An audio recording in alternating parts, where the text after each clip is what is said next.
Okay, welcome or welcome back, I should say, since hopefully you've been through Unit 1 already. Welcome to Unit 2.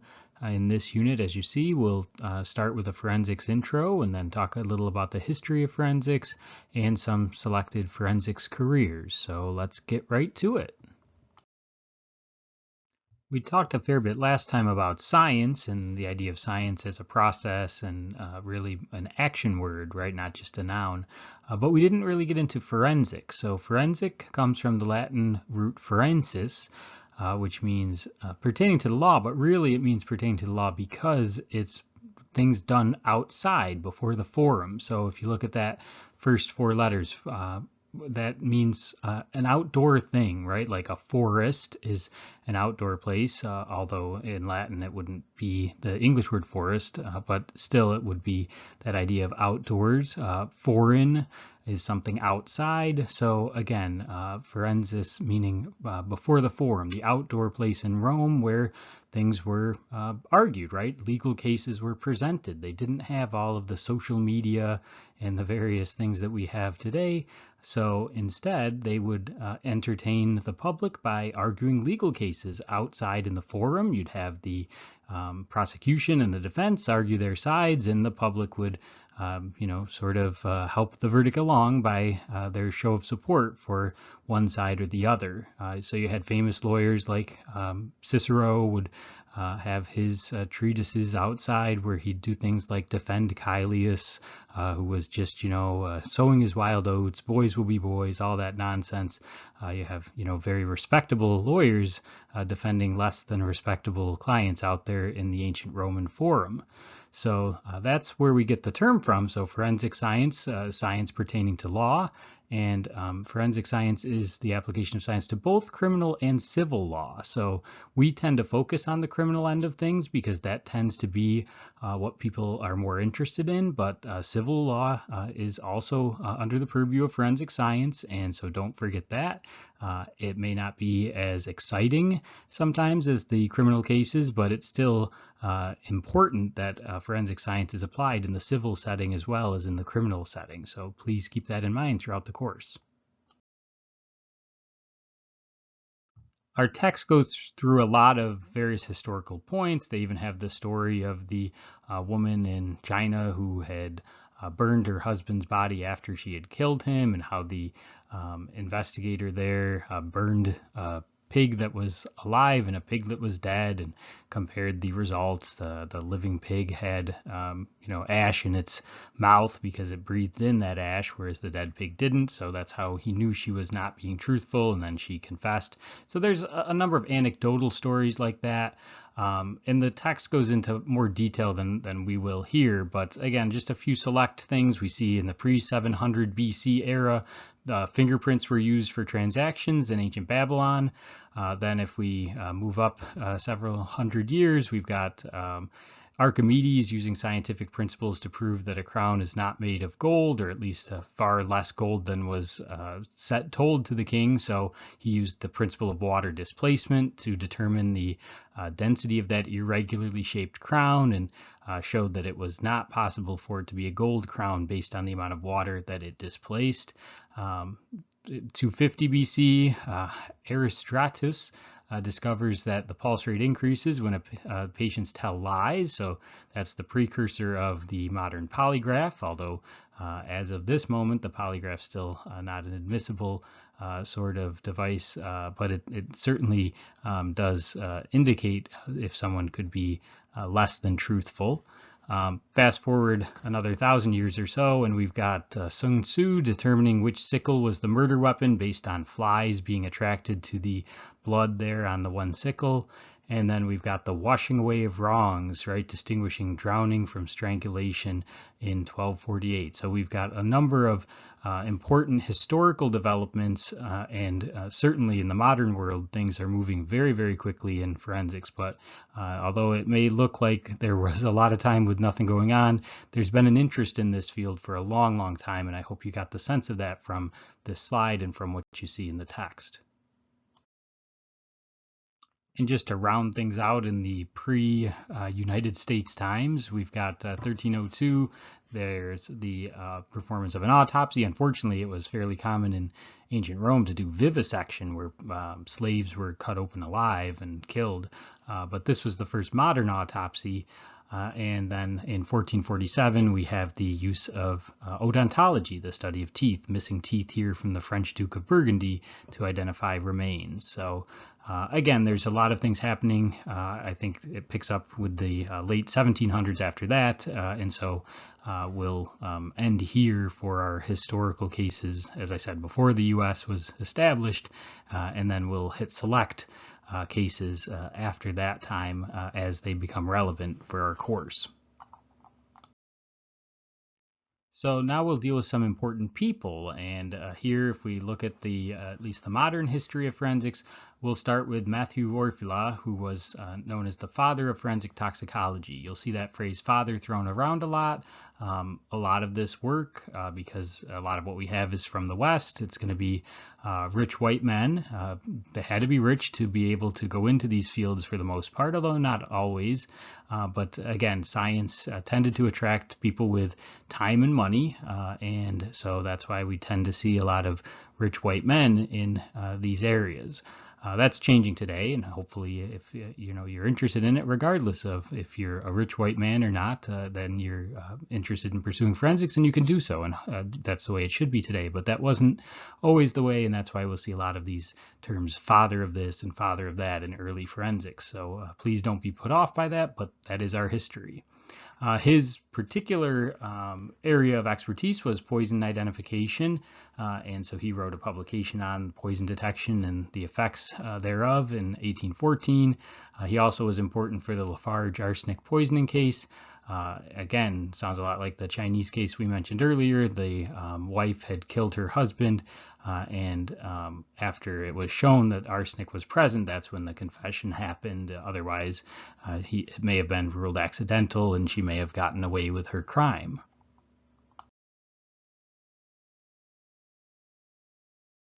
So moving on several decades from Orfila, we now have Alphonse Bertillon, and here's someone that we remember for a failure, right? It would be nice if I were important enough to even have my failures remembered. But here Bertillon, why we remember him is because he devised this system, anthropometry or anthropometry, however you prefer to say it. It's been debunked, so it doesn't really matter what you call it because it's not a valid system anymore. But he was an anthropologist, and he had the first scientific system of personal identification that he presented in 1879. So I think there were 16 measurements that he would take, and those 16 measurements were supposed to individually identify a person, and no two people were supposed to have the same set of measurements. Of course, that wasn't true.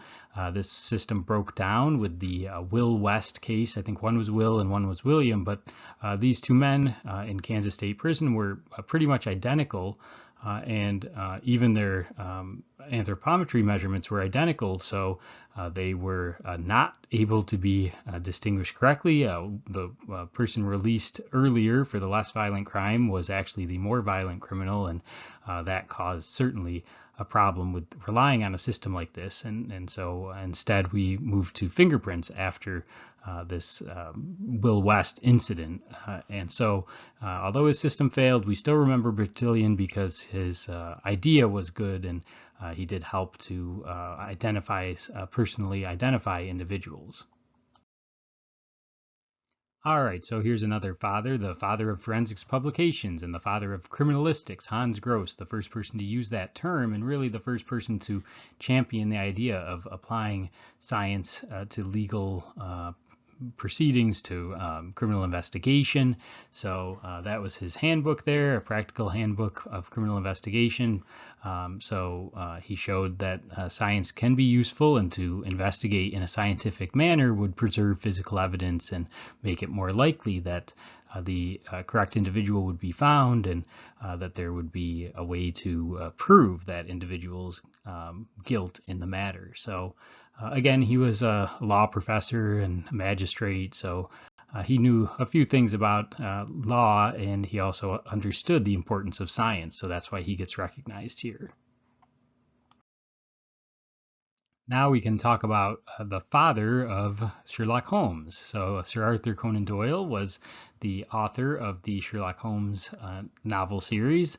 The first novel, A Study in Scarlet, back in 1887, made Sherlock Holmes famous. Unfortunately, it didn't do what Arthur Conan Doyle was after, I guess. He didn't really like Holmes. He came to hate Holmes. I think the problem was Holmes was this successful detective, and Conan Doyle was sort of a lackluster physician. So at one point he killed off Holmes, and then the public outcry demanded that he bring Holmes back. And so what all of this showed is that the public was really interested in crime and in the study of crime in a deductive manner and a systematic scientific approach. So really, as much as maybe the historical people we've discussed, they were important in moving the science along, but in terms of getting the public behind it, Sir Arthur Conan Doyle and his character Sherlock Holmes were really the driving force that made people demand the application of forensic science to what had been good old-fashioned police work and what had worked quite well up until the time. But now we're in the late 1800s. There's a lot of people. City like London, you can move very quickly. You've got trains and boats and all that stuff. You can't just rely on questioning witnesses and going to the usual suspects. So the public was really taken by Holmes' approach and really demanded that Scotland Yard approach crimes more like Sherlock Holmes. Okay, so back to historical people. We have Carl Landsteiner here, who discovered the antibodies that are a result of the ABO blood groups, so the major blood groups. This was work done in 1901. It earned him a Nobel Prize a few years later. So a very important discovery. Again, we're talking about it from a forensics point of view, but it was certainly important in medical settings as well, why certain medical blood transfusions would work well and why others would not. That was not understood until Landsteiner's work. So very important discovery.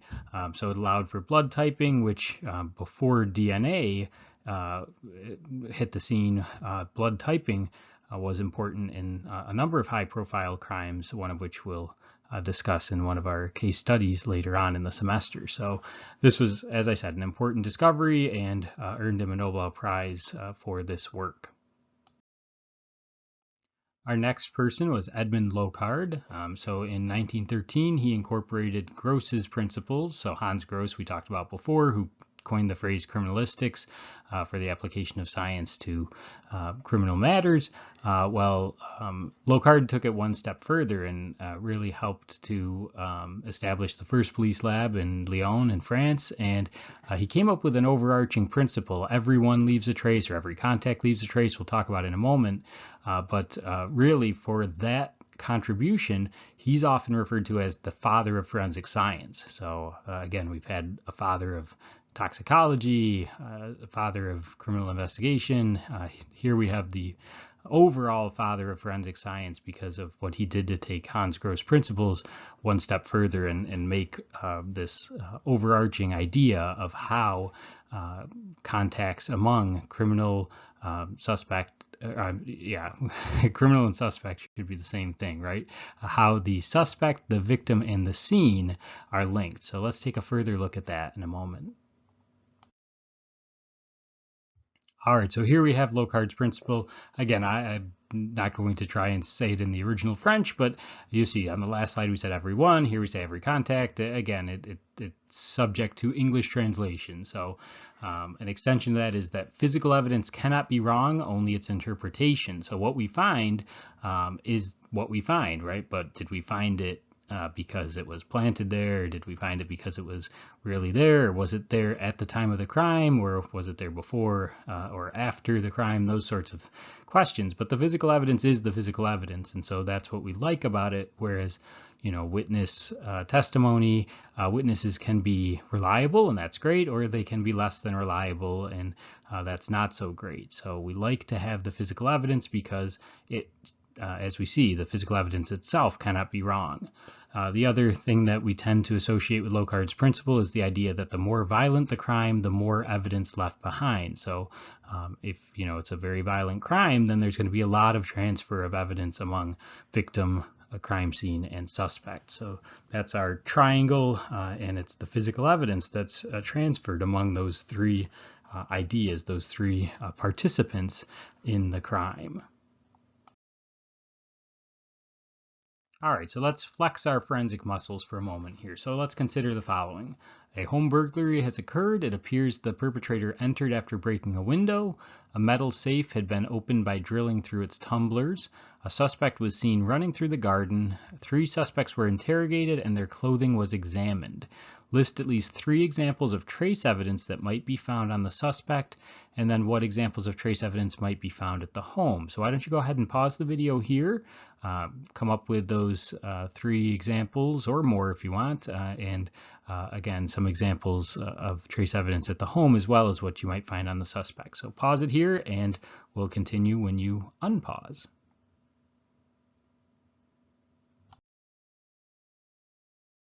Okay, so hopefully you had some time to think about it. If you still haven't paused it, your time is shrinking, right? Because we're about to go into it. So let's talk about some examples of trace evidence that might be found on the suspect. So since the suspect broke the window, we might be looking for some window glass, right? That would be a reasonable assumption. The metal safe had been drilled through, so we might find some metal shavings. And the best places to look for these sorts of things would be, in the cuffs of the pants or on the shoes or the clothing of the suspect. The suspect also ran through the garden, so in that case the shoes, the soles of the shoes would be a good place to look for soil that might be consistent with that garden soil. So those are a few things. You may have come up with some others, and they may well be valid as well. Shoot me an email if you want to check, and I'd be happy to respond. Those are the things that I would expect would be the most likely pieces of trace evidence on the suspect. What about at the home? The home, depending on how seasoned a criminal, we might have some DNA if we're lucky. In breaking the window, if it was a newbie or just not a well planned out crime, the suspect may have cut him or herself on that glass. So we might get lucky and find some blood. So we could hopefully get some DNA evidence out of that. There's also going to be metal filings probably in the home from the safe. Maybe even, along the garden area, we might get some shoe prints, which would be wonderful. It would help to narrow things down, especially if our 3 suspects have different sized feet. So those are some evidence types that you might find in the home as well. And so again, hopefully you thought of those. And like I said, if you thought of anything else that you want to check with me, please do send me an email and I'd be happy to take a look and let you know my thoughts. Okay, so hope you enjoyed this. We try to do things from time to time to sort of break it up. All of our case study assignments are done in that sort of mindset that we're trying to give you some historical cases or some thought exercises. And this was hopefully a fun way to flex those forensic muscles. All right, now some of these people were just mentioned briefly in the text or possibly even not at all, but they were important in the history of forensics. And so our text is a great starting point, but we will go beyond it from time to time. And so this is one time where we'll talk about someone who didn't get a whole lot of fanfare in the text, and that's Francis Galton, who took the principles there of personal identification from Bertillon and devised a system that actually works all the time. So he did the first definitive study of fingerprints and their classification back in 1892. So when we had that breakdown of Bertillon's system in the early 1900s, Galton was right there ready to champion the replacement of those 12 or 16 or whatever body measurements with fingerprints. He wasn't the only one behind the idea, but he was their biggest champion, and he's the one who's credited with the use of fingerprints as the definitive individualized identification means. Another person who didn't get much mention is Paul Gieserich, and again, he was the father of forensic chemistry, and so as a chemist myself, I want to give a nod to him and his contributions. Again, a lot of the stuff that made forensics today possible the way it is because of the early work of these pioneers and their use of chemical test methods, chemical methods for identifying substances, and so Gieserich's work was critical in the early days of forensic chemistry, so we wanted to give him a nod here as well. Albert Osborne is mentioned briefly in that list of other important people there, so I did want to call him out in particular because his book on question documents in 1910 was really the seminal work in that area. And again, question documents doesn't sound like the most exciting topic probably based on its phrase, but a question document, a document of uncertain origin, and this could be something that's suspected to be fraudulent currency, for instance. So lots of importance with question documents, and again, a topic that doesn't sound nearly as interesting as it is. So I wanted to make sure that we gave Al Osborne a nod here and talked about his contribution to forensic science. If you recall, we had Carl Landsteiner in 1901 determining the ABO blood grouping antibodies, and that was Nobel Prize winning work, and rightly so, very important idea, and something that had implications, as we said, not only in forensics but in medicine. Leon Latz in 1915 developed a procedure to determine blood type from dried blood stains. Landsteiner's work was all with fresh blood, whole blood, so that's fine for medical purposes, right? You can probably get some blood from the patient to type that individual. Fresh crime scenes, there's likely to be the availability of fresh blood, but a lot of cases, in particular historic cases, ancient cases, things like Tutankhamun, right, where we had dried blood of this ancient pharaoh, but we didn't have any way to analyze it by the Landsteiner's method. So Latz's work didn't win a Nobel Prize, but it was important nonetheless to be able to rehydrate the blood and get these dried blood stains, something that could be tested and typed, and that was an important step forward from what Landsteiner had done with whole blood 14 years earlier.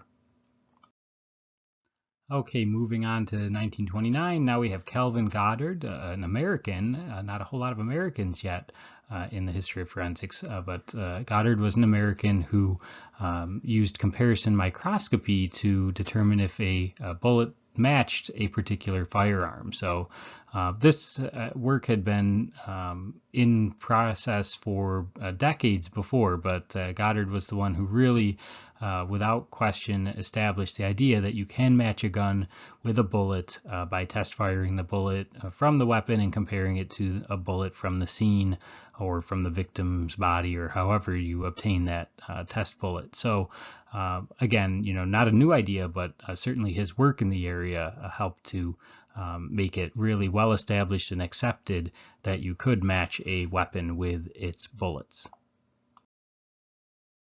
Okay, here we have another American, Paul Kirk, who published the book Crime Investigation in 1953. Sort of sounds like he took that Austrian fellow, Hans Gross, textbook Criminal Investigation and just slapped his own name on it. That's not true. He actually updated it quite a bit, updated the field quite a bit from where it had been in the early 1900s or late 1800s, and brought it into the mid 1900s.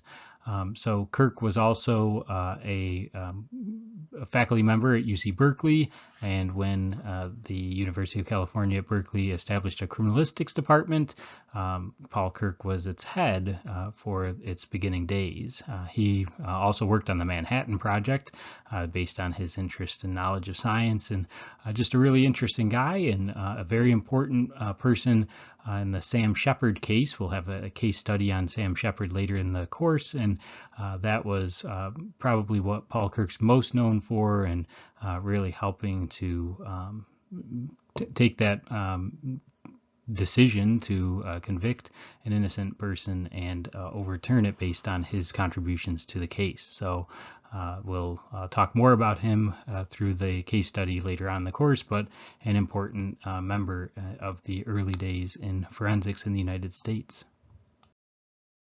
Okay, so as I said, a lot of this historically was happening over in France and England in the very early days of modern forensic history, at least in the Western world. We have now the development of the Bureau of Investigations, which later became the Federal Bureau of Investigation. So it started as the BOI, and we know it today as the FBI. It was formed back in 1905 with 34 agents by President Theodore Roosevelt. And nowadays it's got nearly 34,000 agents, so it's gone up quite a bit from its early days. And again, the agents nowadays, there's about maybe 15,000 special agents and then maybe around 20,000 support personnel. So I don't know that saying there's 34,000 agents was entirely accurate, but again, if we want to consider the employees of the FBI, we're in the mid 30s currently for the number of agents. So it's grown 1,000-fold since its early days. Okay, so now moving on from our history of people, let's talk about the history of crime labs. So 1923, the city of Los Angeles established the first crime lab in the United States. And maybe that doesn't sound like where you'd expect it, right? New York City's much larger. Back then, you would have expected maybe the first crime lab to start in New York, but it was actually Los Angeles. And remember, this is the time when Hollywood's starting and there's an influx of people and unfortunately an influx of crime. And so that's what made Los Angeles the site of our first United States crime lab. Not too much later, there was the New York City established the forensic ballistics lab, but again, LA beat us to it in terms of West Coast establishing the first crime lab. 1932, we had the FBI National Laboratory open under J. Edgar Hoover, and that was the Center for U.S. Forensic Analysis and Research ever since. So it's a new facility opened in 2004, and it's really just a huge sprawling complex. It's more of a city than a lab. And again, just because the building itself was opened in 2004, things have changed drastically. Instrumentation, I'm sure, is replaced yearly, if not more frequently than that. So it's just a world-class institution. 1935 is when the BOI made its formal name change to FBI, but again, the FBI National Lab had already opened as such 3 years earlier. Then finally, 1950, the United States American Academy of Forensic Science is formed. So again, if there was any doubt how much the United States was going to get into the forensic game, by 1950 we had certainly established ourselves as the world leader, and we may have been a little late to the party in terms of a lot of early French and English historical figures. By the mid-1950s, there were no doubts that America had the state-of-the-art facilities in the world. Now, fast forward to the late 1970s, 1977, we had the Automated Fingerprint Identification System, AFIS, now the Integrated Automated Fingerprint Identification System, IAFIS, was introduced back in the 70s, and now it's even more impressive than it was then.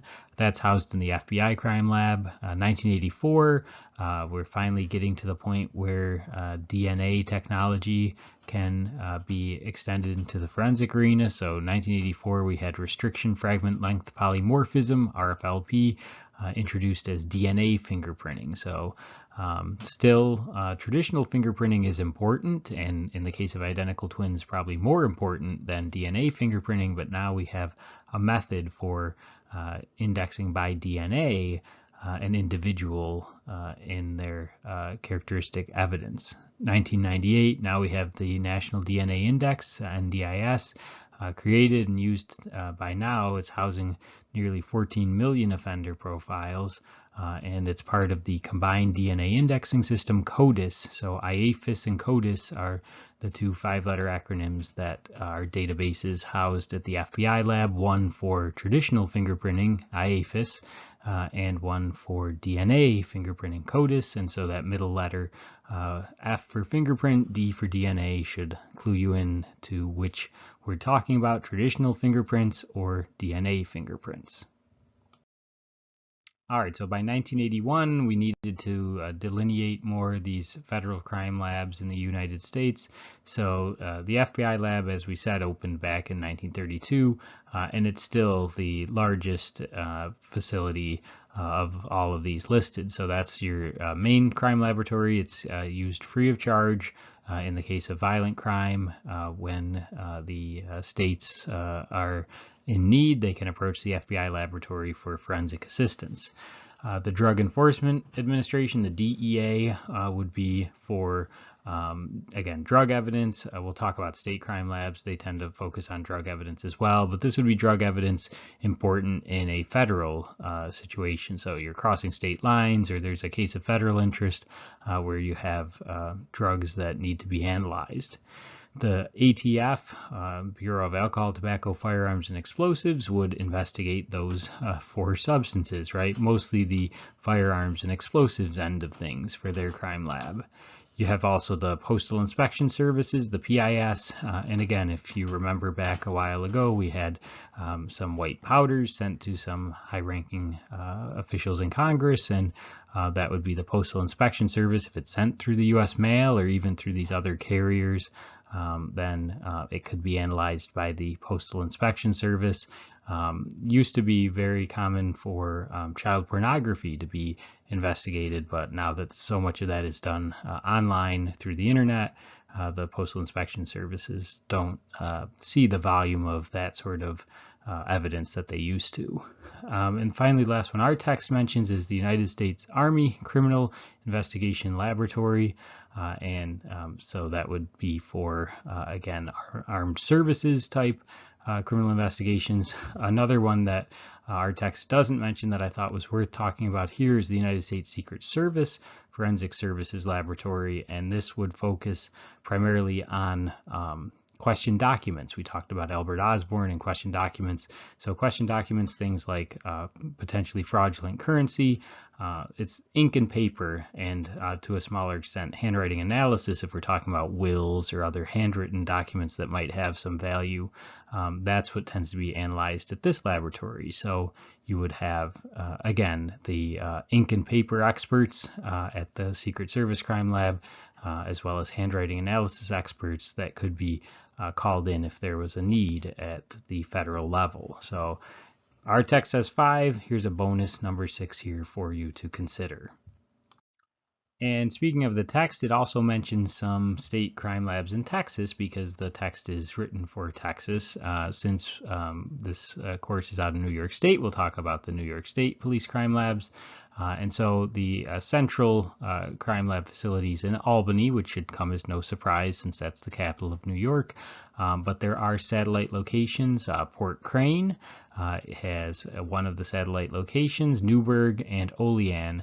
So they're spread across the state, these satellite locations, and really, as I mentioned already, the state crime labs are dealing mostly with drug evidence. That's the largest volume of evidence, and even though these satellite locations have been threatened with closure, they stay in business because, unfortunately, the drug war is not going as well as it could. So we certainly need all 3 satellite locations as well as the Albany Central Lab analyzing drug evidence just to keep up and to give the defendants their right to a speedy trial. If we were to close the Port Crane facility, for instance, has been threatened with closure numerous times over the years.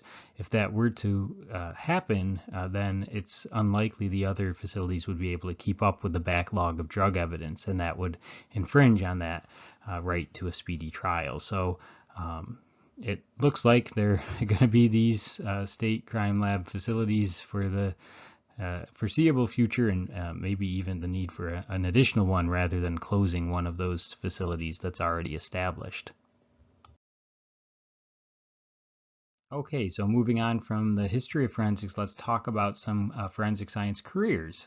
So the role of a forensic scientist is mainly to analyze physical evidence and to give conclusions. So a lot of this is done in the laboratory, but sometimes it might involve court testimony. So a forensic scientist would be an expert witness, and an expert witness is someone who possesses special knowledge, knowledge beyond what the average person is expected to have in a given field. So because the forensic scientist has this specialized scientific training and knowledge, they can render their professional opinion. So when serving as an expert witness, they can give their opinion. A normal witness cannot. If an ordinary witness starts to go into opinions, then a lawyer quickly says objection, and a judge quickly says sustained, and the person's not allowed to answer that in terms of their opinion. But here, the expert witness can give their professional opinion, and that's a big distinction. Another thing that a forensic scientist might do is train police officers on the proper collection of evidence. Most small cities and towns don't have crime scene investigators like in large cities, so it's local police who would collect physical evidence. So it's important that they collect it properly and minimize contamination and all those things, and so that's often done by training from a forensic scientist. And finally, as a result of all these expectations, a forensic scientist has to be up to date, well informed. Unfortunately, they're not always well paid, but they do important work that they should get a lot of job satisfaction from. So it's that is the flip side of all of this time and effort spent on being up to date and well informed and performing all of these various duties. Now, based on the popularity of forensic science, we have specific degree programs. Traditionally, most forensic scientists have degrees in one of the classical natural sciences, chemistry, biology, geology, or physics, and then they complete an apprenticeship in forensics in a law enforcement setting, and that's how they end up in that specific field with their knowledge of the particular natural science. But nowadays, you can graduate with a degree in forensics. It usually takes 4 years. It's usually a bachelor's level degree. I list a few institutions here: Buffalo State, SUNY Canton in New York. You've got Mansfield and Keystone in northeastern Pennsylvania. And so these institutions offer full-on degrees in forensic science. There's also some associate's degrees. SUNY Alfred has an associate's in forensic technology, I believe. So it's a very popular field, and so you've got a lot of more options than you used to. The one drawback is it pretty much locks you into forensics, whereas if you had a traditional degree in chemistry, let's say, at the bachelor's level, you might be able to find work in another area, analyzing pharmaceuticals or personal care products or something, if you're waiting for your dream job to open up. But if you're pretty mobile and you're willing to go where the work is, then your degree in forensics should be very useful. But if you're tied to a small town where there's not a whole lot of call for a degree in forensics, then it might be more beneficial to have that degree in chemistry or biology or whatever traditional science you might choose. So let's talk about some of the good news about careers in forensic science. So jobs should be increasing, right? More than 10,000 people will be needed to help with backlogged evidence over the next 10 years, according to the Occupational Outlook Handbook. I say should because, of course, these jobs are usually funded by taxpayers, and taxpayers don't often like to pay more taxes. So sometimes we don't see the number of jobs we would probably like because the local, state, or federal government doesn't want to fund the number of jobs that they need to. But again, with retirements and just with the amount of evidence that we have, it should be a field that will have increasing prospects for the foreseeable future. And why is that so? Well, the media is making it very popular, right? People tune in to high-profile cases. People are interested in forensics, and that certainly helps make it a popular job field. There's also a high level of satisfaction. Like I mentioned, you're doing important work, you're getting justice for families, you're putting bad people behind bars, so that should give a lot of satisfaction to people working in that field. Unfortunately, it doesn't mean that you're not going to have some bad eggs, and we'll talk about that from time to time. There have been a number of scandals that have plagued forensic science, so sometimes that high level of satisfaction is not enough, but usually it is, and most people in the field are doing it for all the right reasons. The Sixth Amendment, we talked about that right to a speedy trial. Well, that Sixth Amendment right means that we're going to have enough people working in the field to at least reasonably accommodate that fair and speedy trial. So that's one reason when we talked about New York State that we need our state crime labs to continue to operate, because we need to make sure that people do have the right to their speedy trial, and with the backlog of evidence, it would be very difficult to assure that if we were to close one of those facilities. So finally, another reason why there's a need is most evidence is drug related, and it must be analyzed. It has to be performed by a human, signed off by a human on a confirmatory test for all of this drug evidence. So that's another reason why there will be a call for forensic scientists, especially those with chemistry backgrounds, for the foreseeable future. Unless things change drastically with the war on drugs, it looks like we're going to need a lot of chemists to analyze those drug evidence backlogs for a long, long time.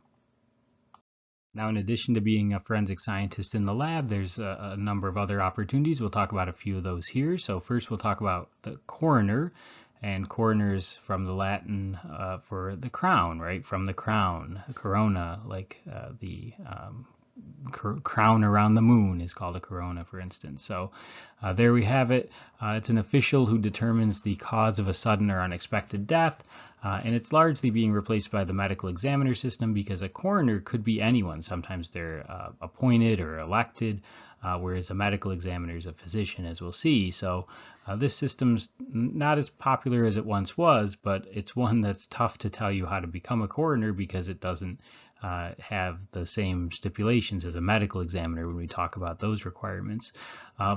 Typically, a coroner is someone who deals with death. So if it's a small town with no hospital, then it might be the undertaker would be a logical person to serve as coroner as well.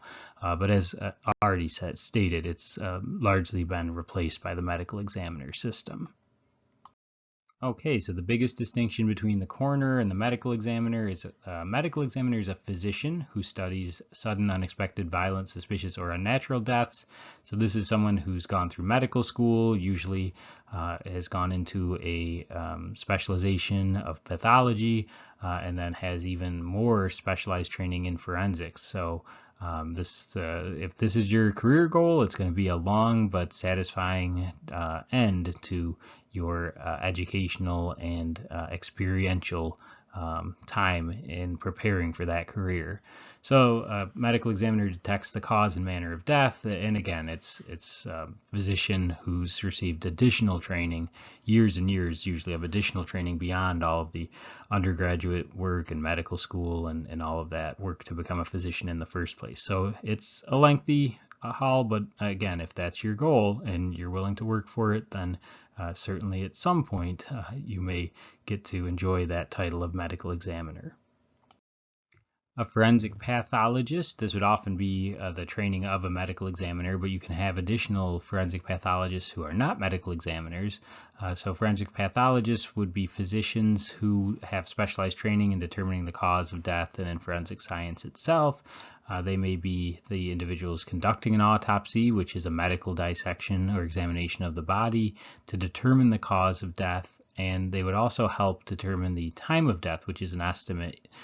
You can't know with absolute certainty the exact time of death, but you can have a pretty good idea, especially if the person hasn't been deceased for very long, a range of time when they were likely killed or stopped living, depending on the nature of the circumstances. So postmortem interval, PMI, is how this is found, and we'll talk about that at length later on, but that's the postmortem interval is the forensic pathologist's best guess as to when the person likely expired. A toxicologist is a specialist who detects poisons or drugs in the tissue, organs, or body fluids. And the way they do that is by using instruments. We show a few instruments here. High performance liquid chromatography is one technique. And gas chromatography is another common technique. So notice those are both chromatographic methods, chromatography techniques to separate substances. And then mass spectrometers would be used to analyze those mixtures once they're separated into their components. So this is how we can take a mixture, separate it, and figure out exactly what chemicals are present. So this is a lot of the work that a chemist does, but a toxicologist does it in tissue, organs, or body fluids, whereas chemists typically do it in things like powdered forms of drugs, for instance. Okay, so lots of overlap between the types of instrumentations, but different specific sample types that those two forensic science careers would investigate. Okay, a forensic odontologist would be a forensic dentist. So dont and dent, right? The idea of teeth. So they use dental records to identify victims. If a body is severely burned, disfigured, or decomposed, maybe only teeth and bone are remaining. So the forensic odontologist would be a likely person to call in those circumstances. They can also be used to match bite marks. Again, maybe match isn't the right term.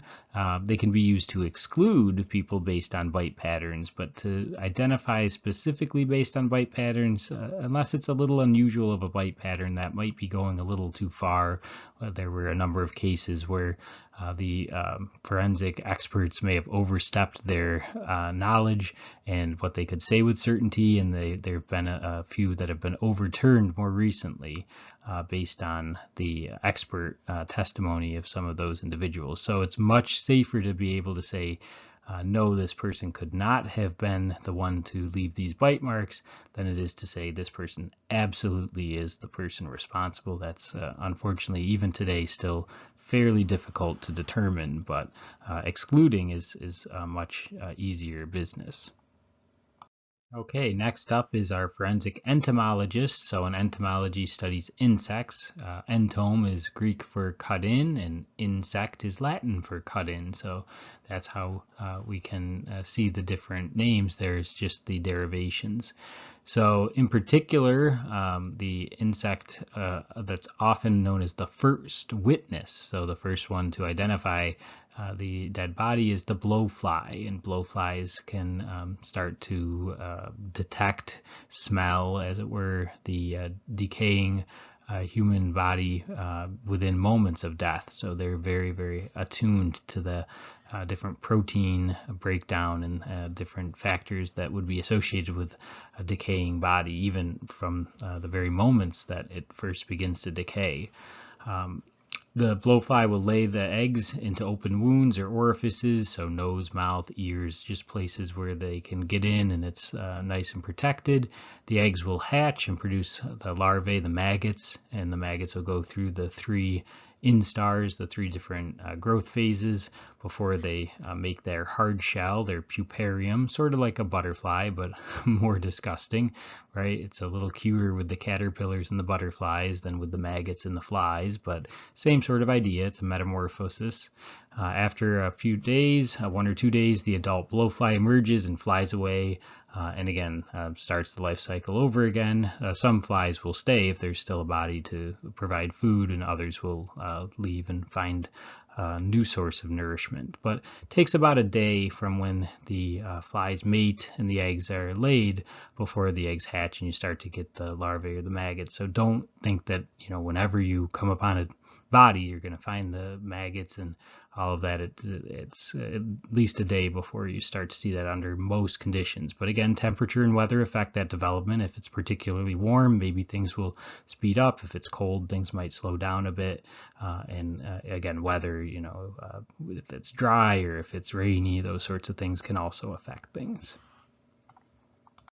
Okay, so now if we talk about the forensic anthropologist, we're looking at someone who's examining human skeletal remains or very decomposed bodies, usually bodies that have been buried and have been decomposing for some time. From this, they can determine a number of different things, such as sex, age, even race, things like that, cause of death potentially. So those bones certainly have a lot of story to tell. If you recall that show, Bones, I couldn't watch it because it's the wrong Dr. Brennan to be dealing with. But again, it's really interesting what a forensic anthropologist can determine based on the measurements and the appearance of those bones. Now we have here a picture that if your forensic anthropologist was able to make a lot of those determinations we just talked about, then they can be aided by modern software to really dramatically take that remaining skeletal structure and give a best guess as to what the individual looked like before death. So it's really amazing the state of technology in the field, and if you can tell the race and you can tell the gender, you can give a pretty remarkable, realistic examination and prediction of what the person looked like while living. So that's just a testament to how far that field has come. Okay, and finally, the last career we'll discuss here is the engineer, or also the forensic physicist would do a lot of these same jobs. So a forensic engineer or forensic physicist would be involved in cases where buildings or bridges have collapsed, right? They would be able to analyze the structure and find the cause. Sometimes it might be, just shoddy workmanship. It could be a matter of intentionally weakening the structure, say some sort of explosive set to cause the damage. So it's really important that the forensic engineer or the forensic physicist visit the scene and look at the physical evidence and make a determination as to how that particular structure failed. They may also be called into accident scenes, try to reconstruct the accident scene and figure out how the accident happened, especially if there aren't any living witnesses, or if you have witnesses with conflicting stories. Then it's important to have someone like a forensic engineer or forensic physicist to weigh in on the matter. So hopefully you've enjoyed this introduction to forensics, this history of forensics, and discussion of a few of the career paths available. Certainly lots of other jobs that we didn't get to touch on.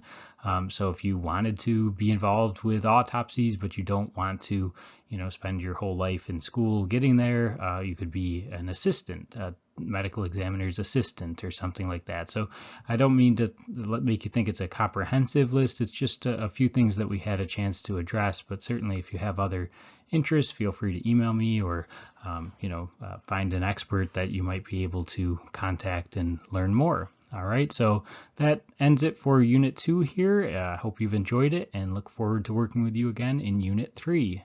Bye-bye.